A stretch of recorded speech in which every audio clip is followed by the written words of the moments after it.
Report from Santa Fe is made possible in part by grants from the members of the National Education Association of New Mexico, an organization of professionals who believe that investing in public education is an investment in our state's economic future, and by a grant from the Healy Foundation, Taos, New Mexico. Hello, I'm Lorene Mills, and welcome to Report from Santa Fe. I'm delighted to say our guest today is Chris Hedges, an extraordinary journalist. Thank you for joining us. Thank you. I've been a fan of yours for years, and when I heard you were coming to New Mexico, I got in touch with you. I don't know, a lot of people know who you are, but you are a journalist of the first water. You won a Pulitzer Prize. You have made such dramatic, outstanding, moral moves. You know, you're a very highly conscious person. You've been a war correspondent for 20 years. You were head of the New York Times Middle East Bureau. You speak Arabic. 2 decades as a foreign correspondent. So tell us what that was like and what you're doing now.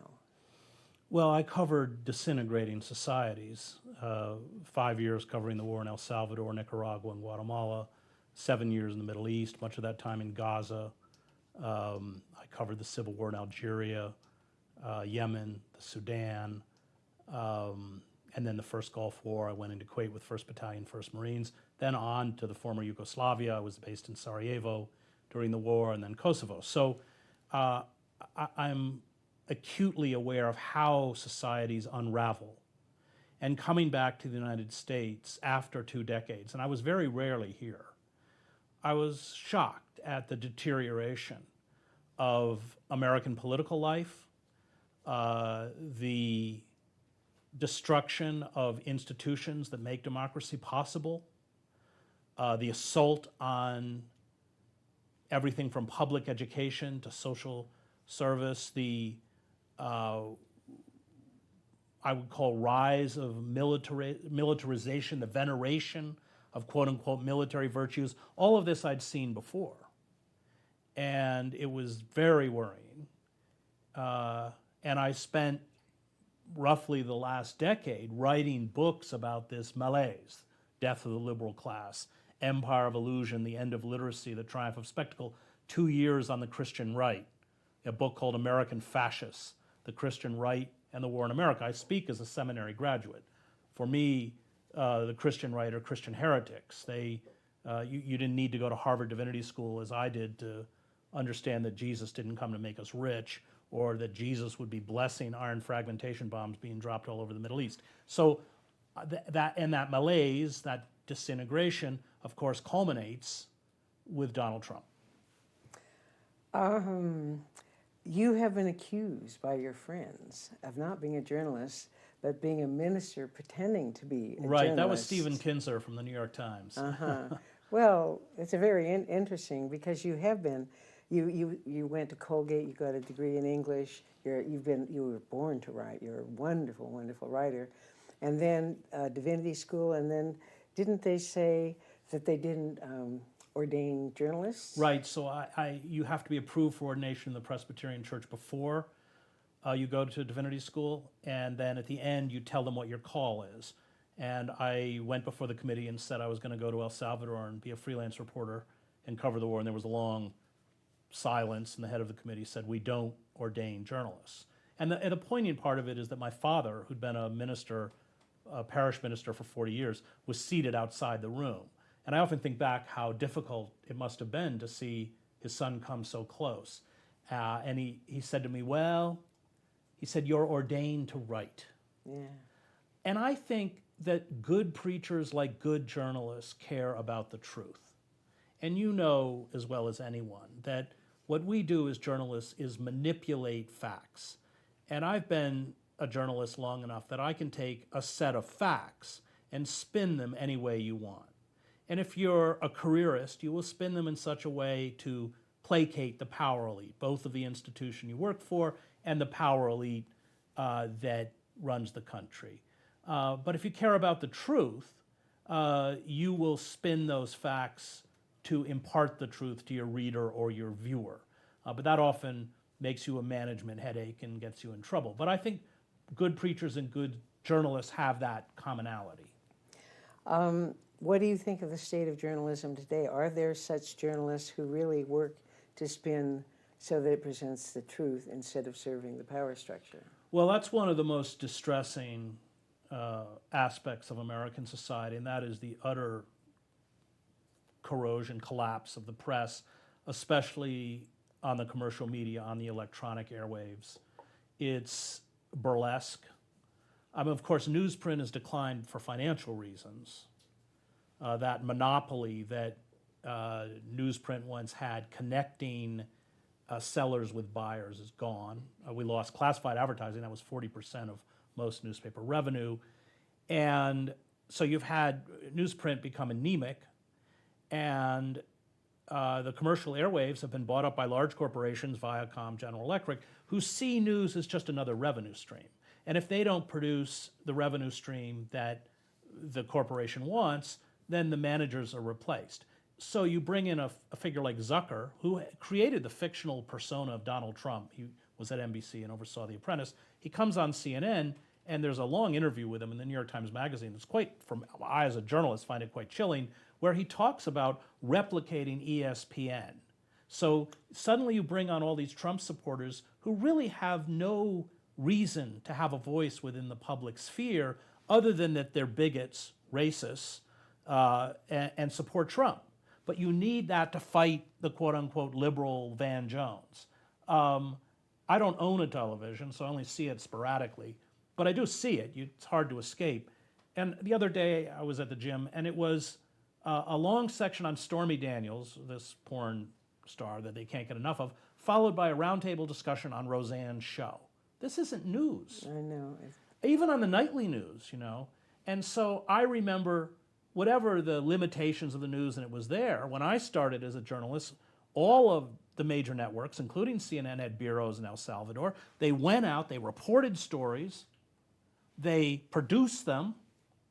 That's vanished. It's all vanished. And I think, you know, this book, Empire of Illusion, talks about this, that everything becomes, including politics, a kind of reality show. And Trump just was a better actor than Jeb Bush or, you know, the elites. He comes out of that medium. For a long time, we haven't voted around issues. We vote around manufactured political personalities. So I worry, you know, deeply about the fact that the press, which is a vital pillar to a democratic system or an open society, no longer functions. It no longer does journalism. I mean, journalism itself is extremely rare. It's becoming an extinct species. I'm glad you mentioned Empire of Illusion. It's one of my favorites, and the subtitle is The End of Literacy and the Triumph of Spectacle.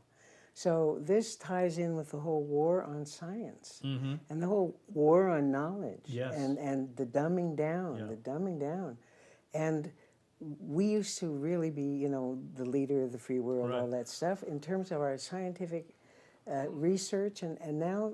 Well, because facts have interchangeable with opinion. It doesn't matter what is true. True is whatever you feel, whatever your opinion is, whatever. And we have a whole network called Fox News that's dedicated completely to that. But I think all of the networks now are, they've fallen to kind of the lowest common denominator, an attempt to attract as many viewers with the most salacious gossip and trivia that they can get. But the expense of that, of course, is anti-knowledge, anti-journalism, masquerading as journalism. But the true test of the people who say that we don't need science is when their wife or child gets sick. Suddenly they want the best doctor that they can find, and they suddenly believe again when they have a personal emotional stake. And it shouldn't be that way. We should have the best for everyone. Well, we have, but if we take creationism, I mean, we have almost half of this country that doesn't believe in evolution. I think we're the only industrial worlds that debates the validity of evolution. Yeah. So let me have it. What's your analysis of what's going on now? And then you always say you know, you can try, you can work, and you can fail. Everybody fails, but I will not stop trying. So I need a call to action for how we can look at what's going on and then live a life, a moral life, where we try to repair some of the damage that's being done. I look at Trump as the symptom, not the disease. He's a product of a rapacious, global, corporate, oligarchic elite that has hollowed out the United States. And I go to many cities and they're devastated. The deindustrialization of the United States, the loss of well-paying jobs, the destruction of unions has left half of this country living in poverty, virtually. And Trump, like all demagogues, understood that the political elites of both the Republican and Democratic Party were detested. That's why he was allowed to deliver these incredibly insulting asides, because he was expressing, I would argue, a legitimate hatred, especially on a part of the working class that had been betrayed by the elites, and in particular the Democratic Party. And so the elites who orchestrated through globalization, neoliberalism, whatever you want to call it, the free market, this social inequality, don't want to address it. The only two political figures who addressed it were Bernie Sanders, and this is for me is the great tragedy of this moment, because I think that if corporate money had not dominated the Democratic Party in a fair election, Sanders would have won. And then there were all sorts of the dirty tricks that the Clinton campaign and the DNC used. They stole the caucus from him in Nevada, of course, superdelegates. They, in many states, banned independent voters from voting in the Democratic primary. Most of Sanders supporters were young people who did not register Democrats. So, and that's tragic because I think he would have beaten Trump. But you had insurgencies within the two political parties. You had the elites panic, and you have on one side a right wing demonizing the vulnerable, undocumented workers, Muslims, African Americans, and the other side demonizing Russia, with neither side addressing the inequality that is the engine to this political dysfunction. And that's dangerous, because I think the Democratic Party in its own way is as demagogic as Trump is. Trump has done what all demagogues do, which is that he understands where the centers of power lies, and he has placated those centers of power.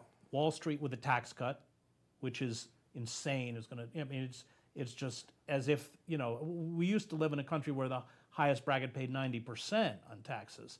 So it's going to run up the deficits, which will be as an excuse to, cut more. He has given the military, not even what they asked for, a 10% increase, and he lets the military run these futile and self-destructive wars in the Middle East. And he's given the fossil fuel industry everything they want. So I'm sure they all find him an embarrassment. How could you not? On the other hand, they're reluctant to, you've seen the Republican Party establishment, which he's insulted, line up behind him for this reason. Where the investigation goes, he's not going to get nailed for Russian interference, Russian stealing. This is just ridiculous stuff.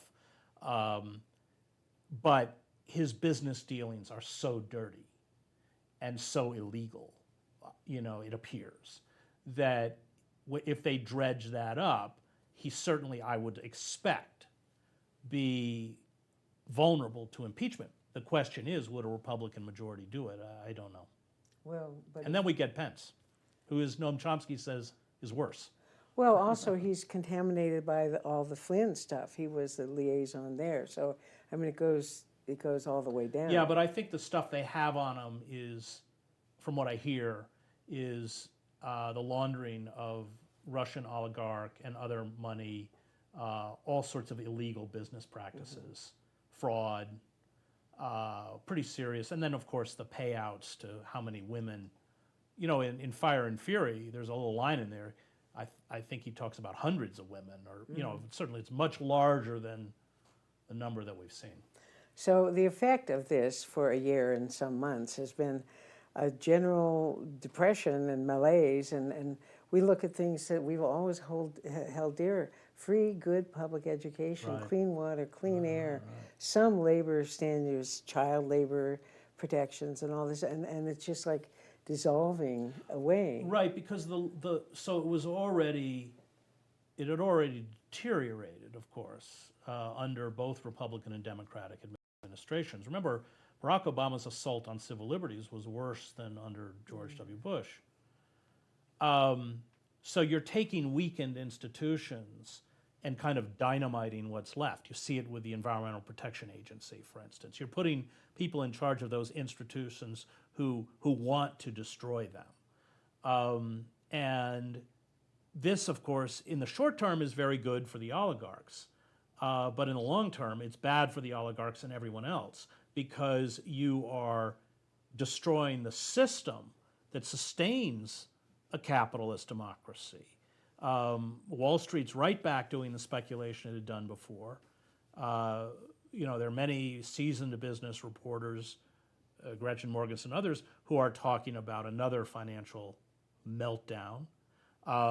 We are moving towards a multipolar world as soon as the dollar is no longer the reserve currency. You can go back and look at the 1950s in Britain when the sterling pound was removed as the world's currency. Then there's a huge economic contraction. You can't sustain the empire, imports skyrocket. You're talking about a level of financial distress that can be equated to the 1929 crash, far worse than the 2008 crash. And you don't go back, because once you lose the dollar as the reserve currency, it's not coming back. So I think that's on the horizon, and I worry that our populist institutions are so weak that it may fuel or see the rise of new demagogues that make Trump look benign. We are speaking today with Chris Hedges, author of this book. Since we're talking about this, is called "The World as It Is: Dispatches on the Myth of Human Progress," and you have just been showing us what a myth human progress is. We're not progressing; we're devolving. But let us throw a few hopeful issues out. What about the young people, for example, at the Parkland, Florida students? Yeah. And they're just like leaping light years ahead of the old political machine. Because the older generation, I'm going to speak as that, my generation, they remember when the system worked. I was a boy, but I remember the 60s, when you saw the rise of powerful movements. I mean, as Ralph Nader often says, our last liberal president was Richard Nixon, not because he was a liberal, but because he responded to movements. OSHA, Clean Water, all which Ralph wrote, are all passed under the Nixon administration. And with the loss of those movements, and we lost them partly because they disintegrated, but also because we saw corporate forces led after the 1971 Lewis Powell memo, where they named Nader to destroy, but you saw the Heritage Foundation, all of these, they use the money to dominate, control institutions, and demonize. So critics of capitalism, critics of imperialism, one thinks of our greatest political philosopher, contemporary political philosopher, Sheldon Wolin, who taught at Berkeley and Princeton. So by the 80s, because he's calling out neoliberalism as a con, as just a kind of ideological excuse for the greed of the upper class, he's marginalized. He can't even get in the New York Review of Books. And that destructive, over, let's say, the last 3 decades, has left us in such a debilitated state that these people can now pillage with utter abandon. So what is the response? So the older generation oftentimes goes back to the system. They want to elect, they support the Democratic Party. They want to visit their congressperson's office. It doesn't, if you're not a lobbyist from K Street with $1 million, nothing gets done. If you look at kids, I mean, I speak to different groups. So here, the group I spoke in Albuquerque was older. So they came from that. But when I speak, I was in Denver speaking to an anti-fracking activist. I don't think there was anyone in the room except for me who was over the age of 30. They don't ask that question. They get the system immediately. I teach in a prison. They get the system. They know the judicial system doesn't work. You don't have to give them I mean, they love Michelle Alexander's book, The New Jim Crow, but they know it. And so they're not caught up, I think, in appealing to structures that won't work. Black Lives Matter. I was very supportive of Occupy. These anti-fracking activists, really heroic, because these kids are going into the fracking fields trying to physically stop fracking, and they have respiratory problems, they have sores because they're in this toxic environment. I mean, these are really heroic figures. And they're out there, and they have a level of consciousness and a courage. And of course, they know that the system has essentially shut them out, that there is no place for them in the system. So that's where the hope comes from. I was at Standing Rock, and we have to give credit to our indigenous native communities who have a lot to teach us. Standing Rock was a really impressive piece of resistance. And they were met, and remember, it was Obama, severe violence. Water cannons in sub-freezing temperatures laced with pepper spray, attack dogs, over 700 people incarcerated. And this wasn't like the kind of boutique activism I've done with the Capitol Hill police, where they politely take your name and you're locked away for 4 hours. I mean, they were warehousing these activists in really horrible conditions. Felony convictions, attacking journalists, infiltration, constant surveillance, including spotter planes. And I think that Standing Rock was important because it gave us the template for how we resist. It had a deep spiritual element. And I think that, given I of course come out of a religious tradition, but we are literally fighting, especially when we talk about climate change and the ecocide that is being carried out by the fossil fuel industry and the animal agriculture industry in particular. We're talking about the death of systems that give us life and the potential extinction of the human species. I don't think it's overly dramatic. And when you challenge those forces, as Native people did at Standing Rock, it's not like the Women's March in Washington. They respond with tremendous ferocity. But I think that those are the kinds of obstructionist, non-cooperation, sustained, nonviolent acts of civil disobedience that offer our only hope. We have seen teachers, West Virginia. Now, they defied their union because the unions have been bought off. The union leadership, especially in the AFL-CIO, they're all pulling down six-figure salaries. They're being invited, at least when Obama was president, to the White House. But they didn't listen to the unions. And I find that very hopeful, very encouraging. And they won. And I think that we have to begin to rebuild those populist movements that on the eve of World War I had truly terrified the elite. I mean, Woodrow Wilson was a very dark figure in American history and went after, of course, imprisoned Eugene V. Debs, the socialist leader, but destroyed so many of these movements. And they really never fully recovered. You saw a resurgence with the breakdown of capitalism in the 1930s. But we have to go back and know our own history as people, which, of course, historical amnesia is rampant, and replicate the courage. I mean, we had the bloodiest labor wars in the industrialized world. Hundreds of American workers were murdered. Tens of thousands were blacklisted. This was a brutal fight. I mean, these capitalists, the Scrantons, the Carnegies, the Rockefeller, they had their own militias, gun thugs, they called them, and they Baldwin Felts, Pinkertons, and they will respond like that. But our only hope is to recapture that radicalism of a Debs, of a Mother Jones, of Big Bill Haywood, and recognize that we have to pit power against power. There was, I think it's Lord Palmerston or somebody said, there's no permanent allies, only permanent power. And Saul Alinsky, the great organizer, used to use that quote. But what he's saying is we have to organize around issues: $15 minimum wage, decent health care, sustainable wages for our teachers, who I would argue teaching is the most, probably the most important profession in the country, even more important than journalism, which is important. And we're going to have to go out on the street. We're going to have to go out and fight for it. And we're going to have to stop sitting around waiting for the Democratic Party to help us out because, look, Richardson in this state he passed one of the worst tax bills in terms of handing tax credits to corporations. So the Democrats are as culpable as the Republicans. On social issues, they're not insane, which is kind of, but if we don't address this income inequality and we don't begin to build the kind of socialist structures that were defined by the New Deal, then this country will become a species of, a kind of China-like species of corporate totalitarianism. We have a minute left, and I'm going to ask you, maybe we don't all consider ourselves heroes or have the depth of courage that it takes, but what can someone who's trying to grow that sense of moral, everyone looks around, see what's happening and knows there's something wrong here. What can an ordinary person who's watching this, what can they do?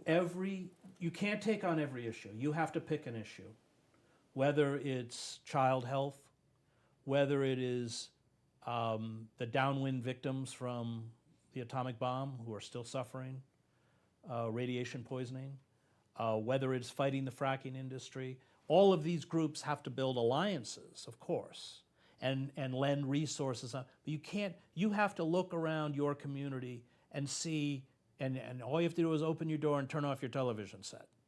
What are the gross injustices around you? Homelessness, elderly people who are living on fixed incomes. When Stack drives that plane in the building, he's talking about living across an elderly woman who's eating dog food. It's there. The injustice is there, and it is empowering to stand with the oppressed. Although, when you truly stand with the oppressed, you're going to get treated like the oppressed. Well, thank you so much. Our guest today is Chris Hedges. You can find his works at truthdig.org. Because you do a lot of... I do a column every Monday on Bob Scheer's website. Yes, it's quite valuable. And of course, your books are really important. Wars, tell us maybe 3 of them. War is a Force That Gives Us Meaning, Days of Destruction, Days of Revolt. And the new book out in August is called America, The Farewell Tour. Oh my God, how poignant. Well, on that note, I will bid farewell to you, Chris Hedges. Thank you for joining us. Thank you. And I'm Lorene Mills. I'd like to thank you, our audience, for being with us today on Report from Santa Fe. We'll see you next week.